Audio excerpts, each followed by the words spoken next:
We are now called a country of thieves. That's why we support and urge VP Sara to run for the presidency in 2028 and promise to support her all the way.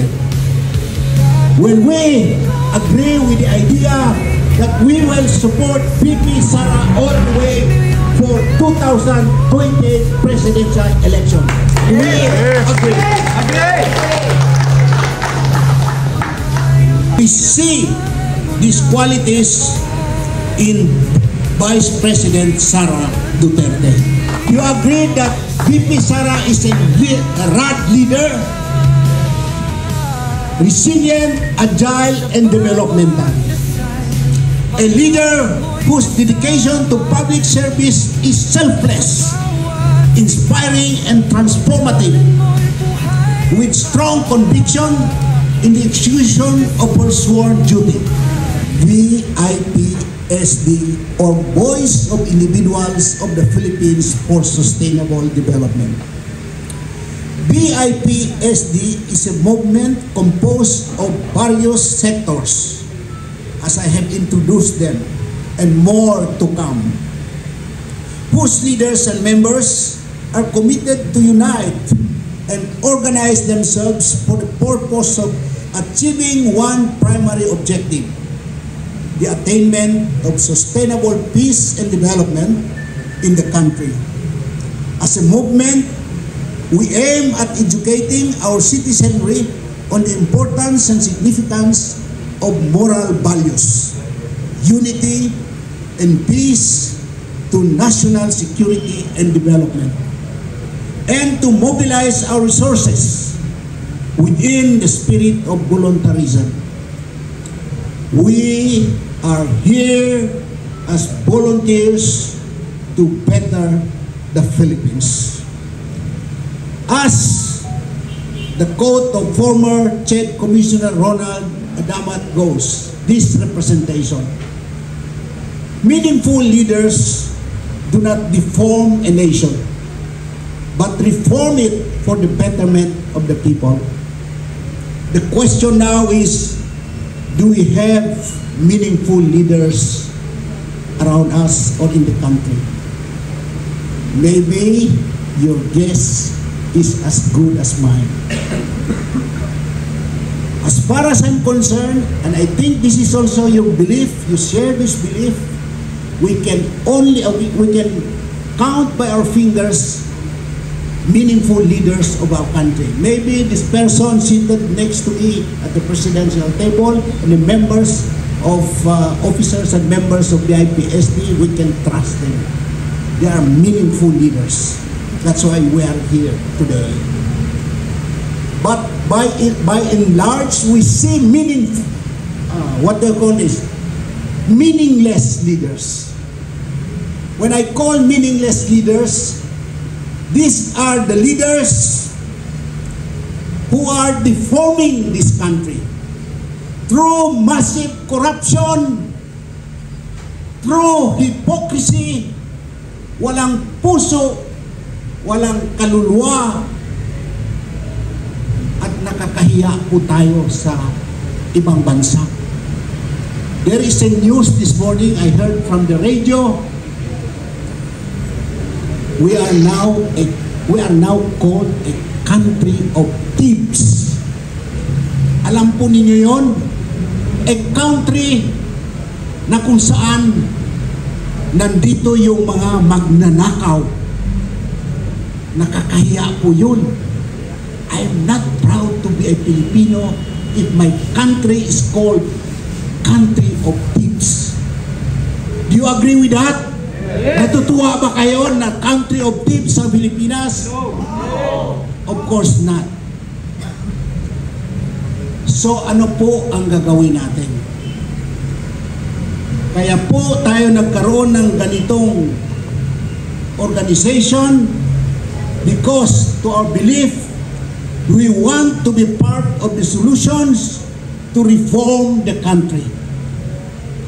But our country's problems are so complex and huge, which require the adaptation and implementation of what we call RAD Leadership Framework or approach. Ano po ang RAD Leadership Approach or Framework? RAD. RAD, R stands for resilient. A stands for agile. And D stands for developmental leader. RAD also means effective, cool, and exciting. It's also a short term for radical. We need a radical leader to implement radical change and bring this country to greater heights.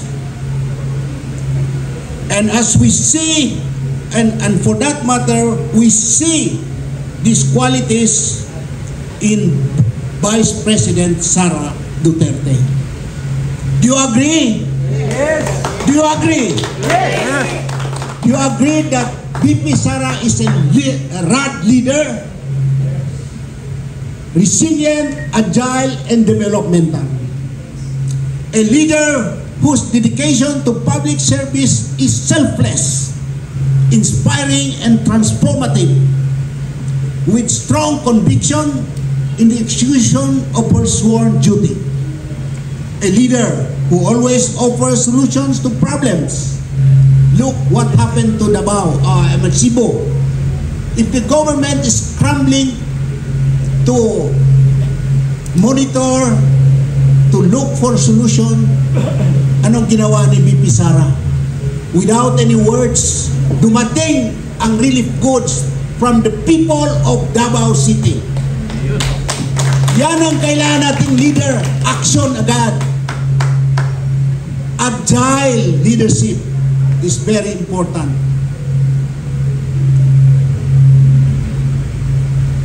He is always there to offer solutions to problems rather than adhering to blaming game strategy.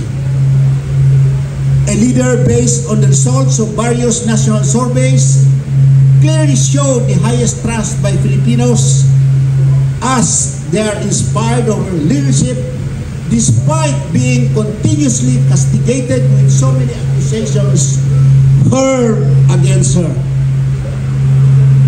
A leader or a RAD leader, an inspiring leader like VP Sara is what this country entirely needs. For when people are inspired of their leader, they volunteer respect, obedience, discipline, and easy to contribute to national unity and development. These are the very reasons why we support and urge VP Sara to run for the presidency in 2028 and promise to support her all the way. When we agree with the idea that we will support VP Sara all the way for 2028 presidential election. Do we agree? Agree. The RAD leadership in her will surely minimize, if not eradicate, massive corruption, poverty, criminality, and moral degradation. Anong nangyayari sa atin ngayon? May moral values pa ba ang mga Pilipinos? Siguro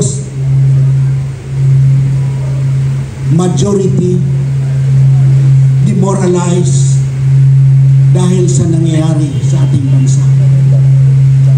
Alam nyo, bilang commissioner ng CHED at isang professor ng graduate school ng mga universities, state universities dito sa Manila at sa probinsya, I have a personal experience kung anong nangyayari sa mga classrooms. Mayroon po akong experience na isang bata, isang estudyante na huling cheating, nangungopia. Alam naman natin lahat ang cheating, di ba? Noong pinuna ng isang guro ang isang estudyante. By the way, before I continue, welcome Engineer Gabina, the Secretary General of DBS Saraol Confederation. Welcome, welcome, come here.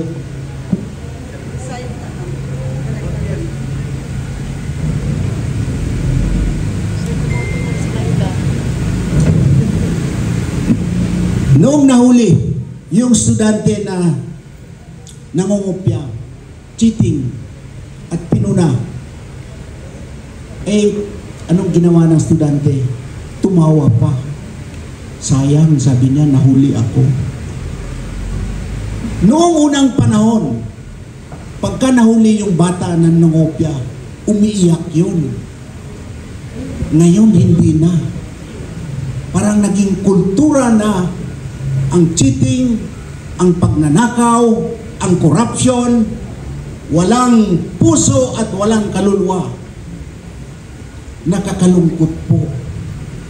Kaya this is the big challenge insofar as this organization is concerned.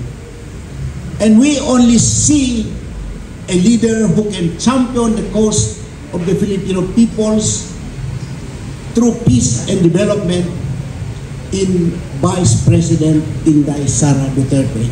Do you agree with that? Yes. Thank you very much. Meanwhile, we strongly condemn the rampant corruption in trillion pesos on flood control projects, confronting the country involving officials of the government, DPWH officials and contractors. Because of this, the Filipino people's trust has been severely eroded due to government failures, especially on accountability by the Marcos Jr. administration. Mr. President Bongbong Marcos Jr., the nation is at its critical juncture.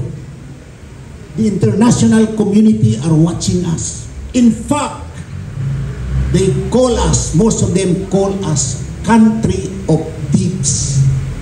Nakakahiya po. Save this country from further devastation, Mr. President, by holding the culprits of the flood control project scandals accountable and be put behind bars, irrespective of who they are. Otherwise, the Filipino people will continue to demand for your resignation. Thus, if you cannot do this, history will remember you as president of cover-ups and weak action. Thank you very much, and thank you for your presence in this momentous occasion this morning. Maraming salamat po sa inyo. Thank you very much, Doctor. So shall we now have the next speaker?